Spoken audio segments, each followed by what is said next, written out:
আপনি কি জানেন নির্বাচনে একজন এমপি প্রার্থী কত টাকা খরচ করতে পারে? সর্বোচ্চ 25 লাখ বা ভোটার প্রতি 10 টাকা। কিন্তু বাস্তবে প্রায় কেউই এই আইনটা মানেন না। শোনা যায় একজন প্রার্থী নির্বাচনে 10 কোটি, 20 কোটি, 50 কোটি টাকা খরচ করেন, কিন্তু নির্বাচন কমিশনে গিয়ে বলেন খরচ হয়েছে মাত্র 25 লাখ টাকা। অর্থাৎ প্রায় সকলেরই সংসদে যাওয়ার যাত্রাটা শুরু হয় আইন ভাঙা এবং মিথ্যা বলার মাধ্যমে। এই অসততা ও মিথ্যার রাজনীতি আমি করব না।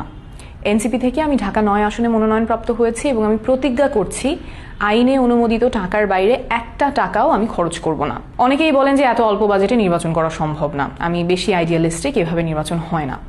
কিন্তু নতুন বাংলাদেশ করতে আমাদের এইটাই করতে হবে, এটা করা ছাড়া কোনো বিকল্প নাই। কারণ নির্বাচনের খরচ যখন 10 কোটি 20 কোটি টাকা পার হয়ে যায়, তখন নির্বাচিত হওয়ার পরে সেই টাকাটা তুলতে চাঁদাবাজি, টেন্ডারবাজি প্রায় বাধ্যতামূলক হয়ে যায় এবং এইভাবেই রাজনীতি সাধারণ মানুষের কাছ থেকে ছিনতাই হয়ে চলে যায় মুষ্টিমেয় কিছু সিন্ডিকেটের হাতে। আমরা একটা দৃষ্টান্ত স্থাপন করতে চাই যে সততার সাথে রাজনীতি করা যায়, নির্বাচন করা যায়। ঢাকা 9 আসনে আমার মোট ভোটার সংখ্যা প্রায় 47 লাখ। নির্বাচন কমিশনের আইন অনুযায়ী আমি মোট ব্যয় করতে পারবো 46,93,580 টাকা এবং এই টাকাটা আমি আপনাদের কাছ থেকে চাই। নিচে আমার ব্যাংক অ্যাকাউন্ট এবং বিকাশ নাম্বার দিচ্ছি, এগুলো একদম নতুন অ্যাকাউন্ট।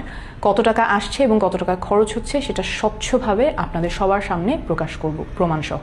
আমরা যদি একটা আসনের জন্যও দৃষ্টান্ত দেখাতে পারি যে জনগণের কাছ থেকে টাকা তুলে জনগণের সাথে ক্যাম্পেইন করে নির্বাচনে জেতা সম্ভব, তাহলে আগামীতে এমন আরো অসংখ্য মানুষ এগিয়ে আসবেন যারা সৎ, যোগ্য এবং রাজনীতিতে আসার সাহস দেখাবেন। এই লড়াইটা আপনি আমি মিলে করলেই আমরা জিতে যাব।